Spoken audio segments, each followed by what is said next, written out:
Hello ladies and gentlemen, we're gonna start this week off in Elite Dangerous, where Frontier is finally back.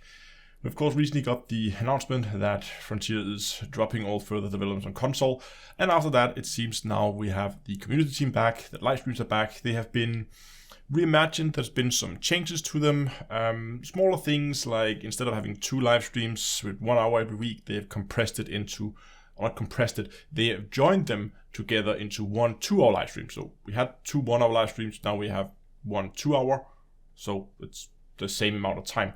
I think one of the reasons they're doing this is that it requires more time and effort to plan 2 short live streams rather than 1 longer one. And since they have to, now that they're back in the studio, actually stay at the office, and these live streams are a little late UK time, that means they do have to work relatively late whenever they do live streams. So I can also imagine it's like a work-life balance thing to like minimize the number of evenings where they have to stay late.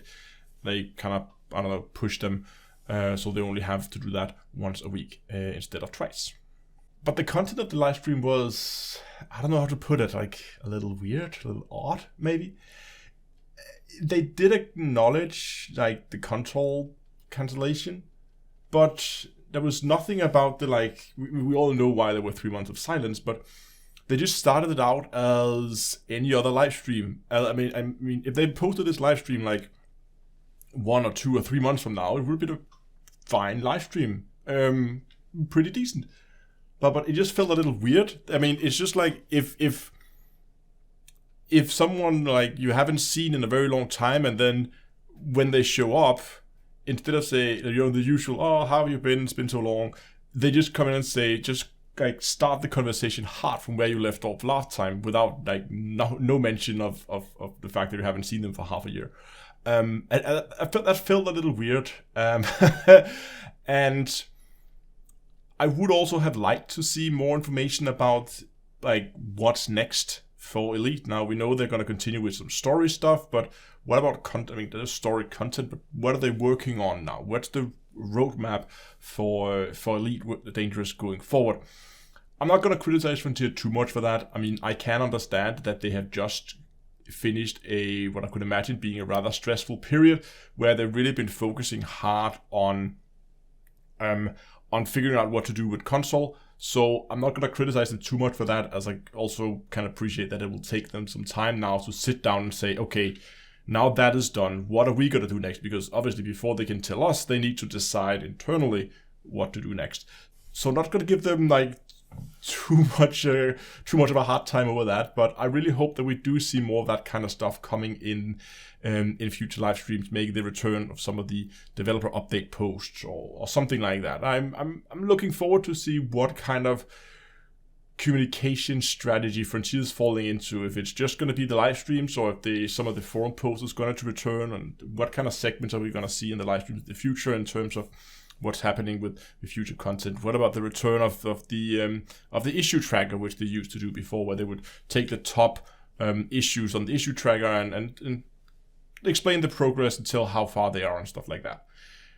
They did talk about one thing that they're working on at the moment, and that is to try and find a option to migrate accounts from console over to PC, so that if there are players on console who wish to move over, then they will, hopefully, it's not guaranteed, but hopefully they will get the option to do so. I mean, right now you can transfer credits and names, I believe, so you can get an account over there with all the credits you have, but it still means that all engineer unlocks, engineered ships, reputation grinds, rank grinding, all those things are gone. You have to do all that again. And they're looking for options to transfer everything over so you can just continue playing on PC if you want to migrate away from console, which I can imagine there's quite a few people who may want to. But I think the big takeaway is it's good to have the community team back, and looking forward to what they have to share with us in the coming weeks. Then I have some news from the D2A NorthStar. Some of you will of course know that I've done a number of different trips on the D2A NorthStar. Most noticeably of course was the Colonia trip, where we were over 1,000 commanders who boarded the down-to-earth Astronomy NorthStar, and we flew out to Colonia. It was an awesome trip. Stayed out there for a weekend, and we had a ton of fun. I had a ton of fun at least, and I know a lot of other people did. And I'm doing it again. We're doing another trip.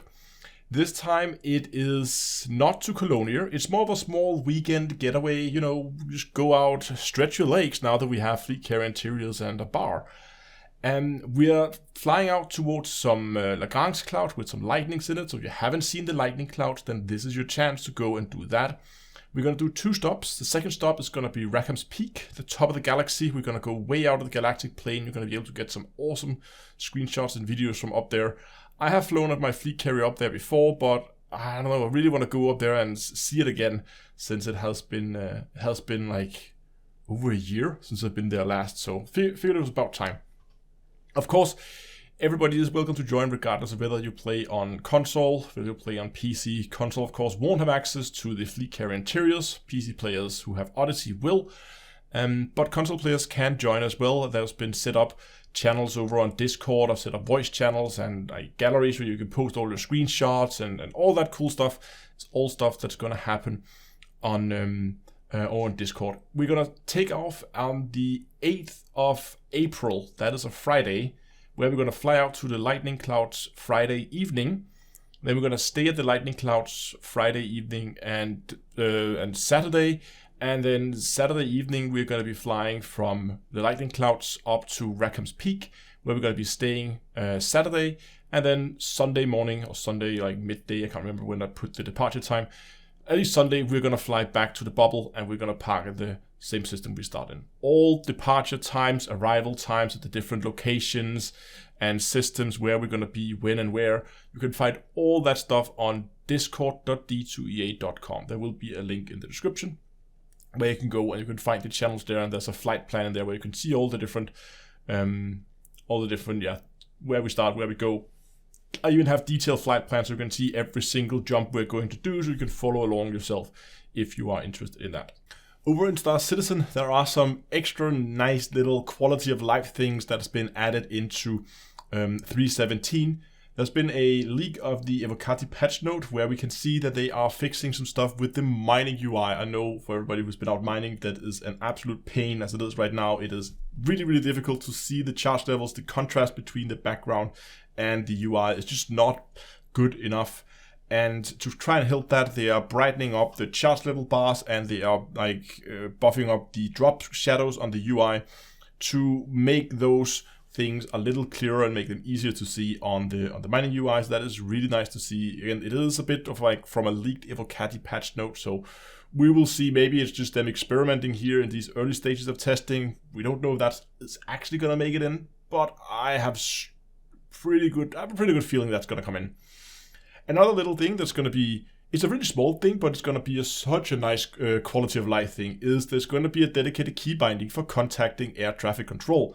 That means when you're flying in towards a station, no more do you have to go into your comms menu and then find the air traffic control for whatever station you're close to and then click that and wait for it to respond and all that. You can just have a key binding anywhere on your keyboard or on your HOTAS or HOSAS or whatever you're flying with. Click a button and it will contact ATC both for landing and for undocking, which I think is going to be amazing. It's just going to save you so much time, and it's one of those things that you do a lot of times in every play session, and having that on a single key binding, love that. Really small thing, but adds a lot to the quality of life of the game. So 2 little extra things, of course, apart from all the other stuff they already know is there, like the ship-to-ship refueling, the mining devices, the rivers. There's a lot of things in this patch. So it's really shaping up to be a really, really good patch, and I am very much looking forward to it. Talking about Star Citizen, let's talk about the live stream tomorrow. On Friday, I live streamed some mining in Star Citizen. We went out and did some mining because I decided to go and move towards the 890 jump, and I wanted to start the mining process for that. It's going to be like a month-long process to mine enough to buy that ship. You guys were very generous doing that live stream. A lot of people who watched, they donated some in-game credits, and that meant I'm actually pretty close to it. I'm like, time of this recording, how much do I miss? I'm still missing like 6, I think, million credits or something like that. It's not that much. I'm actually getting really close. So I'm gonna do it again. I'm gonna be doing some more mining on Tuesday. We're gonna go back out and do a little bit mining. I was considering to try out the hand mining or the rock mining, just because I've been noticing more of these rock collectibles, just to see what's up with it, because it's been a while, so it could be fun to go out and do that. But if that doesn't really pan out, then I think I will just be heading back out with the prospector and collect some more Quantinium, so we can make our way towards that 890. And who knows, if there are more people who want to donate, then maybe we're gonna go and buy ourselves a 890 jump during the live stream if we manage to get it there. But if not, at least I'm gonna go and do some more money collecting in Star Citizen. And that's all gonna be again tomorrow. And it's gonna be the usual time. It's gonna be 8 o'clock GMT for those of you in the US. Remember, you have changed daylight saving things. I haven't at least yet. It's gonna be a few weeks before we do that. So it is still 8 o'clock GMT, and there's gonna be live streamed on YouTube and on Twitch as usual.